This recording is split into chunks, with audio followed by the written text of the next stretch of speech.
Welcome back to Plants, Pets, and Piano. I did a little harvesting of my raised bed this morning and thought I'd show you some things you can do with your mint plant. As you can see, I have a plate full of clippings. It's really important to always rinse and scrub anything that you're bringing in from the outdoors. I personally don't use chemicals on my garden, but there could still be lots of things on there that we don't really want our pets or ourselves to be ingesting, such as pests or anything you use as a fertilizer. I've been using bunny poop the last few weeks to give nutrients to the soil, not super appetizing to have on your salad. On there I have a few strands of mint that I cut for our project today, but my zucchini also went crazy, sending out a bunch of shoots after the rainfall we had. So I clipped some of those leaves for Squirt and Smudge to put in their morning salads here. So I'm taking the stems and I'm putting those in the compost bin, and the leaves will go into their salad along with some kale, broccoli leaves, and thyme. Today's project is a two-step process here. So we're going to start with some fresh mint lemonade. You're going to need sugar, 2 lemons, a large glass, at least 6 leaves of mint, and a glass of water. Then our second project here is going to be germinating some lemon seeds to create a lemon tree. You're going to need a spray bottle, a plastic bag, and some paper towels. Before slicing our lemons, we're going to throw them in the microwave for about 45 seconds. This helps the fruit to produce more juice by bursting the juice capsules that are inside. Fresh lemonade is one of my all-time favorite summer drinks, just because it's so refreshing. But lemons are also really high in vitamin C, which helps to support our cardiovascular health, control weight, and the smell of lemons has been shown to boost your mood. I mean, lemons remind me of sunshine, so makes sense. Our next task is going to be cutting up our lemons.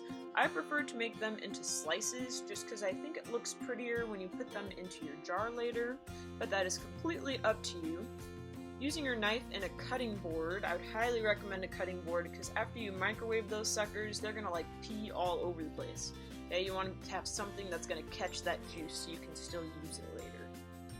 And I'm going to then go through each one of those slices with my knife and just carefully kind of plop out the little seeds that you're going to find. We want to get as many of those seeds out right now as we can so they don't end up in your juice, because that is not a fun surprise to have later on. And once you know you have all of those seeds out, you're going to take your big glass jar that you decided to make your juice in and just gently squeeze it all out. Take those seeds and put them in a safe spot. I'm going to take a tea diffuser actually and pour that puree that we kind of just made into 2 cups of water, which will go right back in just a moment once we get all of those seeds out and separated. Now we're going to pour those 2 cups of water right back into the clean jar with no seeds, and I'm going to fill it up because you need 2 more cups. Once you have all 4 cups of water inside, now you're going to take a tablespoon, and we need 3 tablespoons of sugar.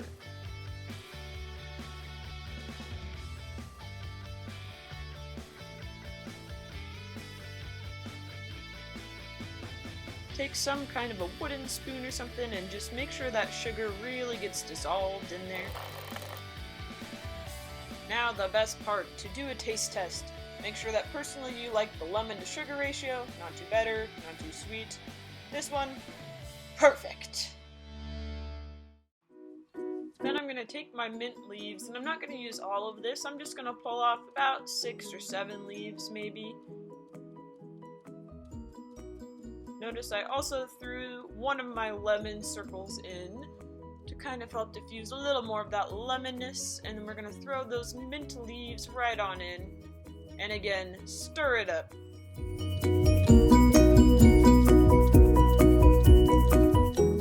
So beautiful! Then you're going to cap it, take it, and put it in the fridge for at least an hour or 2 to kind of let it all settle. Take that extra mint if you have any left over and hang dry it for tea later. Now you have these ooey gooey slimy lemon seeds that I'm going to put back into my tea strainer. And we're going to use the tea strainer to just kind of rinse them out under the water, make them a little bit less slick.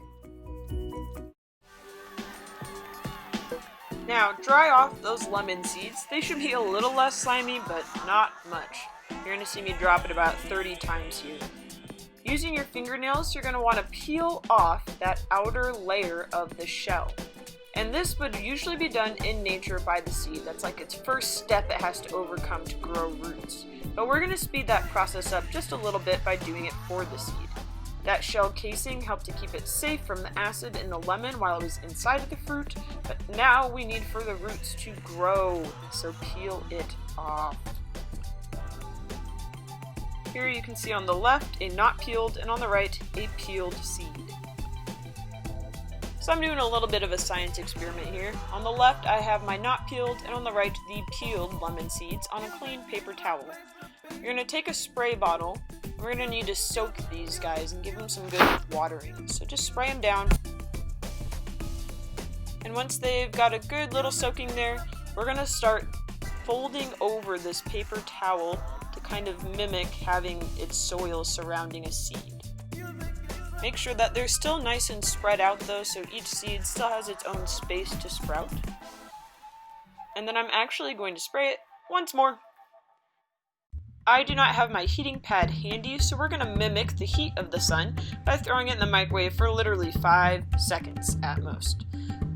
Once we've taken it out, it's going to go into a dated Ziploc bag, as we're going to put it in a dark hiding spot for 7 to 10 days.